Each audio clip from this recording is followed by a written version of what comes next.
Bismillahirrahmanirrahim. Assalamualaikum warahmatullahi wabarakatuh. Alhamdulillahirabbil alamin. Nahmadullaha hamdan syakirin, hamdan na'imin, hamdan yuafi ni'amahu wa yukafi'u mazidah. Ya Rabbana lakal hamdu kama yanbaghi li jalali wajhikal karimi wa azimi sultanik. Asyhadu an la ilaha illallah wa asyhadu anna sayyidana Muhammadar Rasulullah. Allahumma salli ala sayyidina Muhammadin abdika wa rasulikan nabiyil ummi wa ala alihi wa sahbihi wa sallim. Amma ba'du. Jamaah yang dirahmati oleh Allah Subhanahu wa taala, sebelum kita melanjutkan kajian kita tentang hikmah-hikmah yang dikumpulkan oleh Al-Imam Ibnu Athaillah Sakandari, mari kita sama-sama membaca Al-Fatihah. Kita khususkan untuk Al-Imam Ibnu Athaillah Sakandari dan seluruh para guru beliau, dan juga orang tua kita dan seluruh para guru kita, dan untuk kita semuanya. Semoga Allah Subhanahu wa taala menganugerahkan kepada kita ilmu yang bermanfaat, mengamalkan ilmu yang telah kita pelajari dan akan kita pelajari. Ala hadhihi niyyah wa bi kulli niyatin shalihah wa ila hadratin nabiyil mustafa sallallahu alaihi wa alihi wasallam. Al-Fatihah. A'udzu billahi minasyaitonir rajim. Bismillahirrahmanirrahim. Alhamdulillahirabbil alamin, arrahmanir rahim, maliki yaumiddin. Iyyaka na'budu wa iyyaka nasta'in. Ihdinas siratal mustaqim, siratal ladzina an'amta 'alaihim ghairil maghdubi 'alaihim waladdallin. Amin. Jamaah yang dirahmati oleh Allah Subhanahu wa taala, pada kajian yang lalu kita telah mengkaji hikmah al-kaunu kulluhu zulmatun wa innama anarahu zuhurul haqqi fihi. Seluruh semesta sejatinya adalah gelap gulita, dan tidak lain ia hanya diterangi oleh wujud Allah Subhanahu wa taala yang ada di dalamnya. Faman ra'al kauna wa lam yashhadhu fihi aw indahu aw qablahu aw ba'dahu faqad a'wazahu wujudul anwari wa hujibat anhu syumusul ma'arifi bisuhubil athari. Barang siapa melihat semesta namun tidak melihat Allah Subhanahu wa taala di sana, atau tidak melihat Allah Subhanahu wa taala ketika sebelum atau sesudah melihatnya, berarti ia telah disilaukan oleh cahaya-cahaya lain dan terhalang dari mentari makrifat sebab tertutup oleh tebalnya awan keduniaan. Ini adalah hikmah yang ke-14 yang kita kaji pada minggu yang lalu. Hikmah kali ini adalah hikmah yang ke-15. Al-Imam Ibnu Athaillah Sakandari mengatakan, mimma yadulluka ala wujudi qahrihi subhanahu wa ta'ala, di antara sesuatu yang dapat menunjukkanmu kepada kuasa Allah Subhanahu wa ta'ala adalah an hajabaka anhu bima laisa maujudan ma'ahu. Dia mampu menghalangimu dari kehadirannya dengan sesuatu yang hakikatnya tidak ada bersamanya. Jamaah yang dirahmati oleh Allah Subhanahu wa taala, pada hikmah sebelum ini Al-Imam Ibnu Athaillah mengatakan bahwa al-kaunu kulluhu zulmatun, bahwa semesta ini sejatinya adalah gelap gulita, asalnya tidak ada, kemudian dijadikan ada, diciptakan oleh Allah Subhanahu wa taala. Artinya tidak ada satupun di dunia ini yang bisa ada tanpa adanya Allah Subhanahu wa taala. Jadi cahaya di sini adalah cahaya Allah Subhanahu wa taala yang menjadikan seluruh dunia ini ada. Maka bagaimana mungkin? Artinya di dalam hikmah ini, di antara sesuatu yang dapat menunjukkanmu kepada kuasa Allah Subhanahu wa taala adalah dia mampu menghijabmu, menghalangimu dari merasakan kehadirannya dengan sesuatu yang sebenarnya tidak ada bersamanya. Hikmah ini, jika kita tarik ke dalam hadis-hadis Rasulullah Shallallahu Alaihi Wasallam, ada hadis qudsi yang mengatakan, Rasulullah Shallallahu Alaihi Wasallam bersabda, Allah Subhanahu Wa Taala berfirman, Ya abdi, maritu falam ta'udni. Wahai hambaku, aku sakit kata Allah, tapi kamu tidak menjengukku. Fayaqulu, kemudian hamba tersebut berkata, Ya Rob, kaifa a'uduka wa anta rabbul alamin. Bagaimana aku menjengukmu sedangkan engkau adalah Tuhan semesta alam. Kemudian Allah Subhanahu wa taala berfirman, Ama innahu maridho abdi fulanun falam ta'udhu.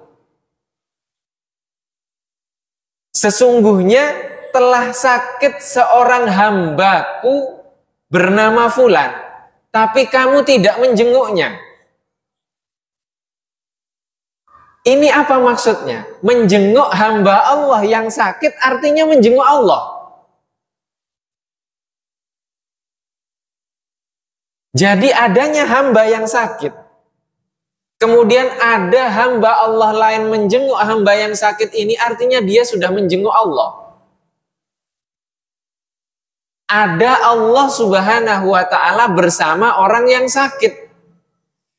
Dan ketika engkau mengetahui ada hamba yang sakit, jenguklah. Karena apa? Pada hamba yang sakit itu ada Allah di sana. Tapi terkadang kita tidak begitu. Oh, itu musuh saya yang sakit, buat apa saya jenguk? Dia nggak dukung saya kemarin, buat apa saya bantu? Artinya kita, siapa yang menghijab itu? Sebenarnya kan Allah tidak terhijab. Sebenarnya Allah tidak terhijab. Demikian juga di dalam ayat Al-Quran. Allah Subhanahu wa ta'ala berfirman, Wa ma romaita idh romaita walakinnallaha roma. Roma artinya melempar, maksudnya memanah. Atau juga melontarkan batu dalam peperangan. Wa ma romaita, dan sungguh kamu tidak melempar.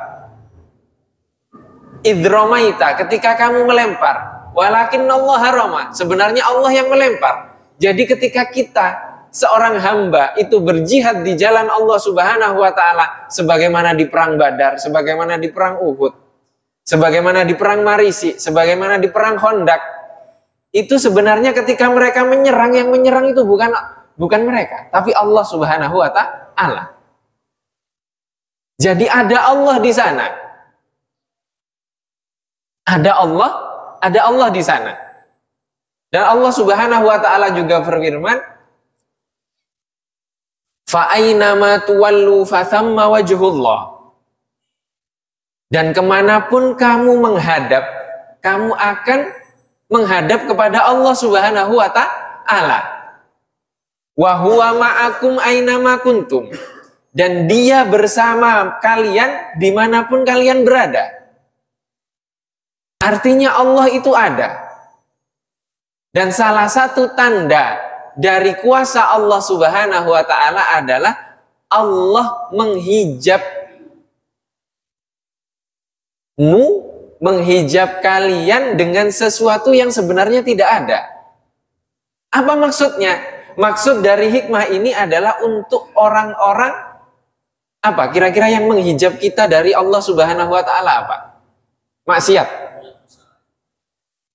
Apakah hanya maksiat yang menghijab kita dari Allah Subhanahu wa ta'ala?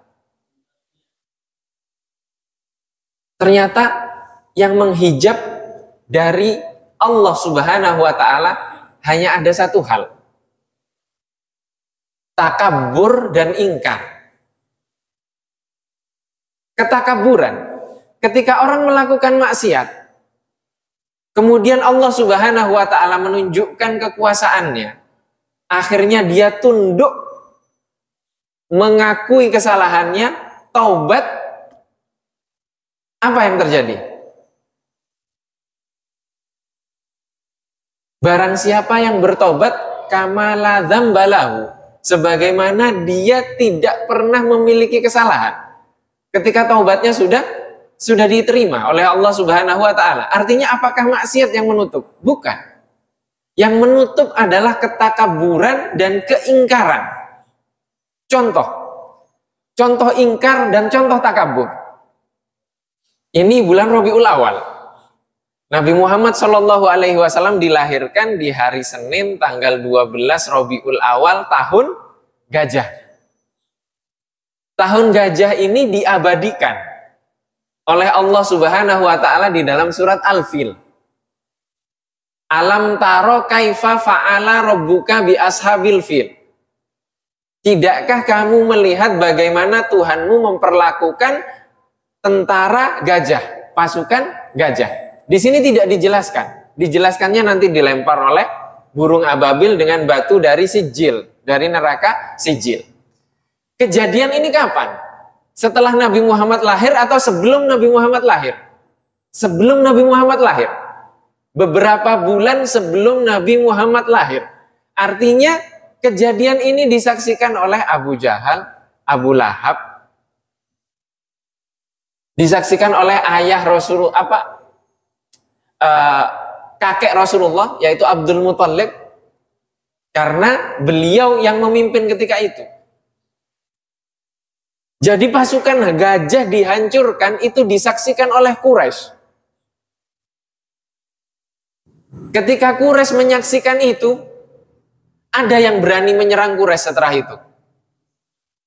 Pasukan gajah dari Yaman dipimpin oleh Abraha bin Ashram, ini pasukan paling besar, nggak mungkin melawan.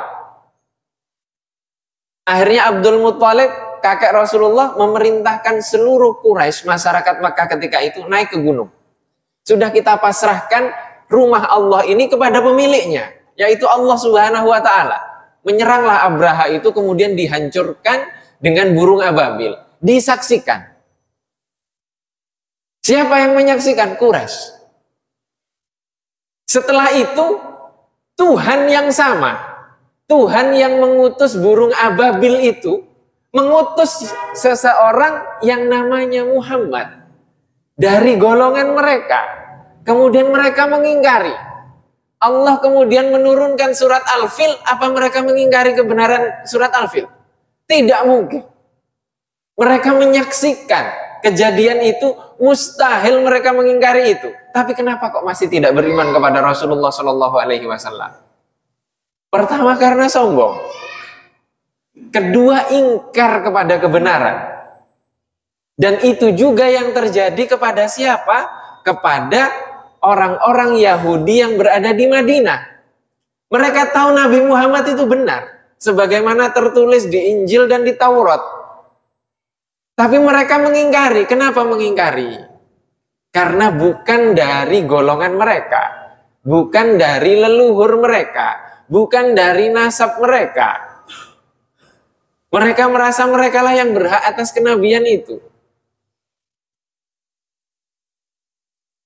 Jadi Allah menghijab. Menghijab apa? Menghijab keberadaannya, kehadirannya kepada siapa? Kepada orang-orang yang ingkar tadi. Kepada orang-orang yang takabur tadi. Maka takabur dan ingkar itu adalah dosa yang paling besar. Dan akan menutup kita dari kebenaran. Menjauhkan kita dari kebenaran. Memang ada sesuatu yang ada di dunia ini, tidak ada sentuhan Allah di sana. Tidak mungkin. Maka jika segala sesuatu itu atas takdir Allah Subhanahu Wa Taala, maka mustahil Allah terhijab. Yang menghijab adalah ketakaburan dan keingkaran seorang hamba. Maka kita menemukan di dalam Al-Quran, kenapa yang diabadikan itu adalah Fir'aun? Karena dia takabur. Dia takabur, dia ingkar.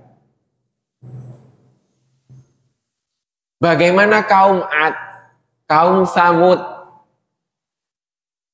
kaumnya Nabi Lut, itu semuanya takabur. Dan mereka mengingkari kebenaran. Setelah kebenaran itu ada. Maka cahaya Allah itu mustahil terhijab. Cahaya Allah itu mustahil terhijab. Dan Allah itu tidak mungkin terhijab. Kecuali dengan ketakaburan tadi dan dengan keingkaran tadi. Dan Allah itu eksis. Sebagaimana di dalam hadis-hadis tadi yang kita sampaikan. Di dalam ayat Al-Qur'an juga Allah Subhanahu wa taala berfirman, "Innalladzina yubayyi'unaka innama yubayyi'unallah." Sesungguhnya orang-orang yang membaiatmu, wahai Rasulullah Shallallahu Alaihi Wasallam, sesungguhnya mereka sebenarnya membaiat Allah Subhanahu Wa Taala. Artinya beriman kepada Rasulullah, beriman kepada Allah. Membaiat Rasulullah artinya membaiat Allah Subhanahu Wa Taala. Artinya ada Allah tidak di sana, ada Allah. Tapi bagaimana merasakan Allah Subhanahu Wa Taala? Maka itu ada hijab, dan hijab itu berasal dari ketakaburan dan keingkaran seorang hamba. Jamaah yang dirahmati oleh Allah Subhanahu Wa Taala. Di dalam hadis qudsi tadi, Allah juga melanjutkan. Kemudian Allah Subhanahu Wa Taala berfirman, "Ya ibadi, istat'amtuka falam tut'imni." Wahai hambaku, aku meminta makan kepadamu, tapi kamu tidak memberiku makan. Ini kan bahasa kiasan. Masa Allah minta makan kepada kita? Ternyata tidak. Maksudnya adalah ada hambaku yang kelaparan, tapi kamu tidak beri dia makan.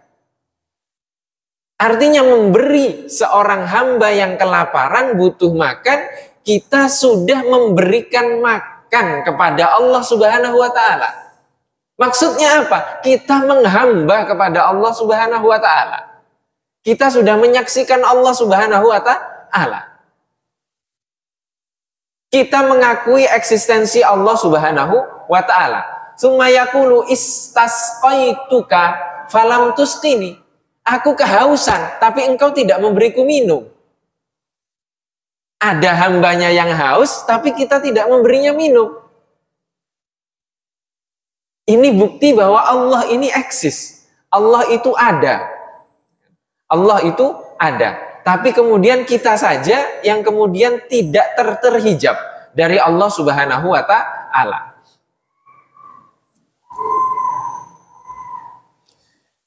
Jamaah yang dirahmati oleh Allah Subhanahu Wa Ta'ala. Syekh Muhammad Said Ramadan Al-Buti di sini mengatakan, halil ma'asi wahdaha takunu sababan lihadal hijab. Apakah hanya kemaksiatan yang menghijab seorang hamba dari Allah Subhanahu Wa Ta'ala?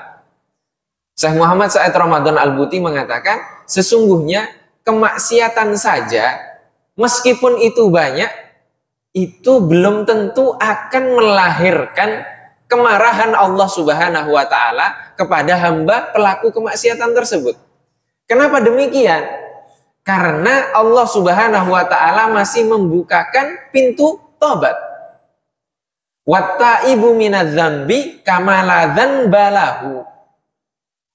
Orang yang bertobat dari kesalahan, dari dosa, maka dia seperti seseorang yang tidak memiliki dosa.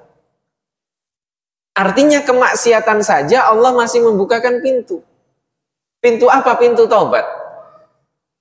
Di sini yang tertutup adalah takabur. Yang tertutup adalah ingkar akan kebenaran. Kemaksiatan apa yang tidak terjadi di masa Rasulullah Shallallahu Alaihi Wasallam? Terjadi. Pencurian. Terjadi tidak? Terjadi. Sampai ada sahabat yang itu dipotong tangannya, dipotong kakinya, kedua kakinya, sampai terakhir oleh Sayyidina Abu Bakar dipenggal. Karena mencuri. Dan dia sudah mencuri di masa Rasulullah Shallallahu Alaihi Wasallam. Fitnah. Apa tidak terjadi fitnah di masa Rasulullah? Ada yang fitnah yang lebih keji dari memfitnah Sayyidah Aisyah. Terjadi fitnah. Jadi hoax itu sudah ada di masa Rasulullah Shallallahu Alaihi Wasallam. Taubat atau tidak? Itu pertanyaannya. Yang tidak taubat adalah orang munafik. Yang tidak taubat adalah orang munafik. Maka ketika perang Khandaq, itu perbedaan antara orang munafik dan orang yang beriman hanya satu. Orang beriman ketika ingin pulang ke rumahnya, dia izin ke Rasulullah. Kalau orang munafik tidak. Dia pulang-pulang saja, balik-balik sendiri. Itu orang munafik. Dan banyak orang munafik yang tidak ikut perang minta maaf kepada Rasulullah langsung dimaafkan. Tapi ada sahabat yang benar keimanannya minta maaf kepada Rasulullah malah dihukum 40 hari tidak disapa. Sampai tobatnya diterima oleh Allah Subhanahu wa taala. Artinya ketika tobat itu langsung diterima oleh Allah Subhanahu wa taala, kosong hamba itu.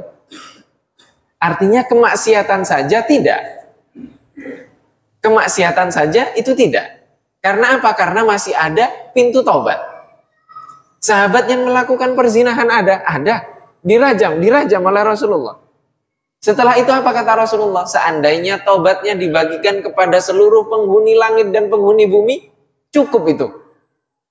Artinya taubatnya langsung ada notifikasi. Ya, notifikasi dari siapa? Dari Allah kepada Rasulullah Shallallahu Alaihi Wasallam. Semuanya terjadi di masa Rasulullah Shallallahu Alaihi Wasallam, dan Rasulullah mengajarkan bagaimana merasakan Allah Subhanahu Wa Taala ada di tengah-tengah kita, selalu melihat kita, selalu bersama kita. Maka itu namanya maqam muraqabah. Muraqabah itu dipantau. Jadi kalau merasa dipantau, tidak mungkin Allah menghilang darinya. Maka di hikmah sebelum ini, Al-Imam Ibnu Athaillah As-Sakandari, barang siapa melihat semesta, melihat dunia, namun tidak melihat Allah, atau dia tidak melihat Allah ketika dia melihat dunia, atau dia tidak melihat Allah sebelum dia melihat dunia, atau dia tidak melihat Allah sesudah dia melihat dunia, artinya dia silau dengan cahaya lain. Maka ada hamba-hamba Allah yang sebelum melihat dunia dia sudah melihat Allah. Jadi dia nggak butuh bukti. Ada yang butuh melihat dulu, kemudian dia hayati, oh iya ada Allah. Ada yang kejadian dulu, merasakan dulu, baru setelah itu dia melihat Allah. Ada yang dia sudah melakukan semuanya, sudah melihat, setelah melihat, sebelum melihat, tapi dia tetap tidak melihat Allah. Itu artinya Allah yang sudah menghijab. Karena apa? Karena takabur tadi dan karena ingkar.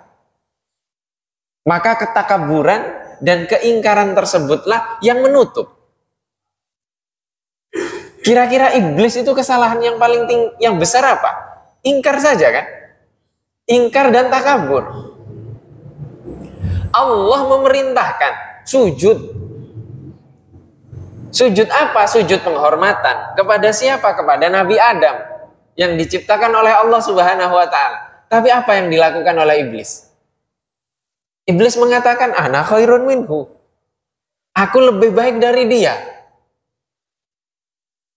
Jadi seakan-akan dia mengatakan, Allah, engkau memerintahkanku untuk sujud, itu salah. Harusnya Adam yang sujud ke aku. Kan begitu. Jadi Allahnya yang salah. Apa selain takabur itu? Itu takabur. Maka hanya ketakaburan yang menutup seorang hamba dari Allah Subhanahu wa taala. Quraisy tidak beriman kepada Rasulullah Shallallahu alaihi wasallam karena takabur. Karena sombong. Karena ingkar kepada kebenaran. Abu Lahab, Abu Jahal. Abu Lahab itu ketika Rasulullah lahir, dia bahagia.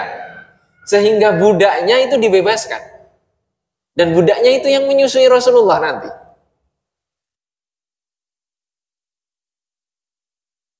Jadi dia bergembira atas kelahiran Rasulullah, tapi dia tidak beriman kepada Rasulullah. Dia melihat kemuliaan Rasulullah, melihat kebenaran dari Rasulullah, tapi tidak beriman. Tapi tidak beriman. Itu pamannya Rasulullah. Paman Rasulullah. Artinya ada yang menghijab. Dan yang menghijab itu sebenarnya tidak ada. Termasuk orang yang tidak beriman sendiri, itu keberadaannya juga ciptaan Allah. Bagaimana dia tidak beriman kepada yang menciptakannya? Artinya ada sesuatu yang menutupi. Dan terkadang kebenaran itu sifatnya seperti itu. Karena ketakaburan kita, kita tidak melihat kebenaran. Karena kesombongan kita, kita tidak melihat kebenaran. Siapa yang menutup dari kebenaran? Kita sendiri. Kita sendiri. Sebagaimana lampu, kemudian kita ditutupi oleh tirai, maka lampu itu cahayanya tidak akan sampai ke kita. Apa kita saja yang tidak sampai? Tidak. Cahayanya bisa sampai ke semuanya, tapi tidak sampai ke kita. Karena apa? Karena ada hijab tadi. Dan hijab di sini dijelaskan oleh Syekh Muhammad Said Ramadan Al-Buti adalah ketakaburan seorang hamba. Ketakaburan seorang hamba. Jamaah yang dirahmati oleh Allah Subhanahu wa taala,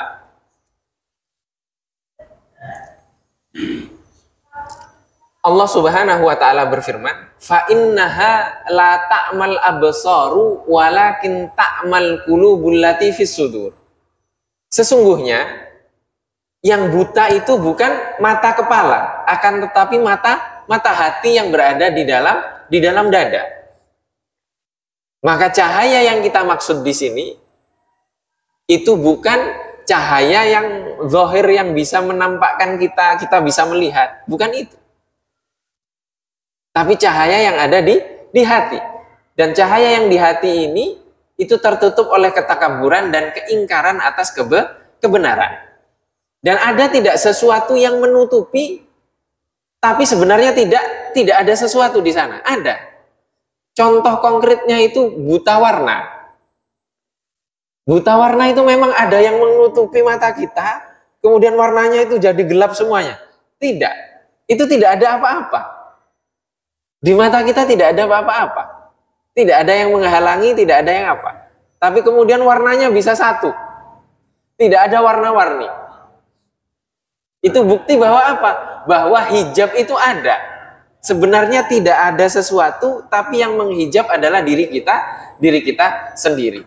Maka semoga Allah Subhanahu wa taala membersihkan kita dari ketakaburan, kesombongan, dan juga ingkar atas kebenaran-kebenaran atau atas petunjuk-petunjuk Allah yang ditampakkan kepada kita. Allahumma amin. Ini saja yang dapat kita kaji pada kesempatan kali ini. Masih ada waktu kurang lebih 10 menit sebelum adzan. Jika mungkin ada yang ingin ditanyakan atau didiskusikan, dipersilahkan.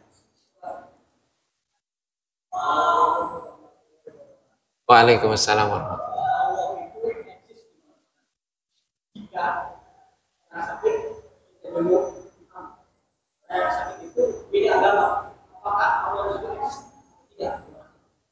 Baik. Apakah ketika kita menjenguk orang sakit dan beda agama, itu di sana juga ada Allah? Ada Allah di sana. Karena kita menunjukkan nilai. Menunjukkan nilai. Rasulullah Shallallahu Alaihi Wasallam memberikan pakaiannya untuk Abdullah bin Ubay. Abdullah bin Ubay itu yang memfitnah Sayyidah Aisyah.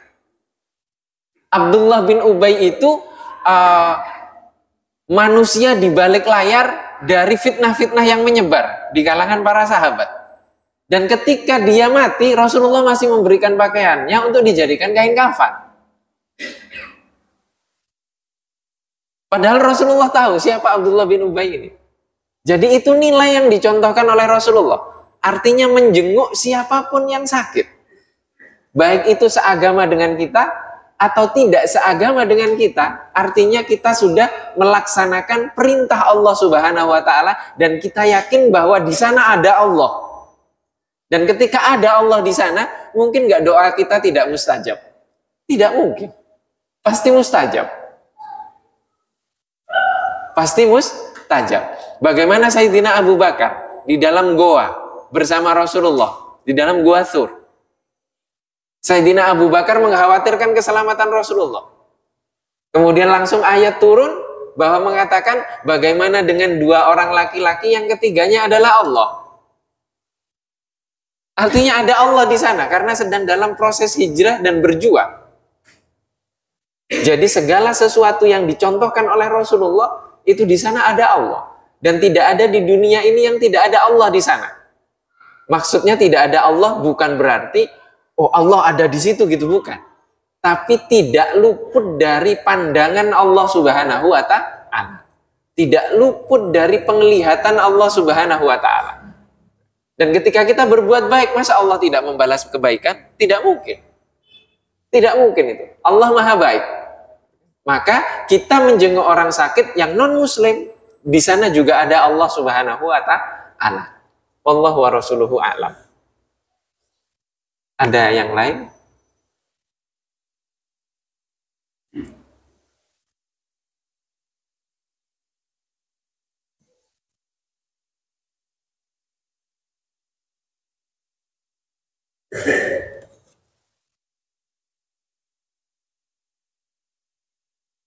Tidak ada. Jika tidak ada, kami tutup. Al-Quran itu sepertiganya isinya hukum, 2/3 isinya cerita. Kenapa cerita? Karena nilai itu tidak bisa disampaikan dalam bentuk teori, tapi harus disampaikan dalam bentuk contoh, tauladan. Sehingga kemudian Allah menjadikan Al-Quran itu 2/3 cerita. Cerita itu ada 2. Cerita orang-orang baik dan cerita orang-orang yang buruk. Nah, yang di dalam Al-Quran, orang-orang yang diabadikan buruk itu intinya cuma satu, yaitu takabur dan ingkar atas kebenaran. Mau Fir'aun, mau Korun, mau umat-umat Nabi, umatnya Nabi Nuh, putranya Nabi Adam, dan semuanya itu intinya adalah takabur dan ingkar. Ketakaburan itu, dan ketakaburan itulah misinya setan di situ. Dan setan itu halus sekali masuknya. Iblis itu halus sekali masuknya. Kenapa halus? Karena kita hidupnya di dunia. Memang kita hidupnya di sorga. Kalau hidupnya di sorga ya enak. Kita hidupnya di dunia. Maka inilah kenapa Allah mengabadikan kisah-kisah orang-orang yang takabur tadi di dalam Al-Quran, agar kita mengambil hikmah dari situ, dari kisah-kisah itu. Kenapa mereka bisa takabur? Karena mereka tidak melihat Allah, mereka tidak merasakan Allah, mereka tidak menghayati eksistensi Allah, mereka tidak menghayati bahwa Allah yang maha mengatur segalanya. Kalau sudah tidak menghayati itu, dia tidak merasakan Allah. Kalau tidak merasakan Allah, ya sudah. Siapa Tuhannya? Tuhannya hawa nafsunya.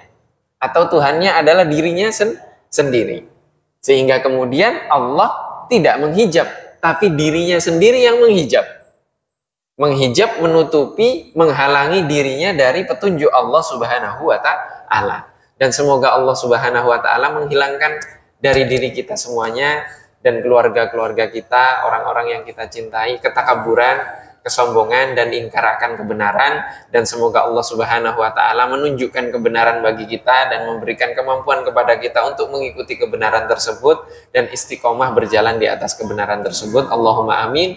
Mohon maaf apabila ada kekurangan. Wabillahi taufiq wal hidayah wa ridha wal inayah. Wassalamualaikum warahmatullahi wabarakatuh.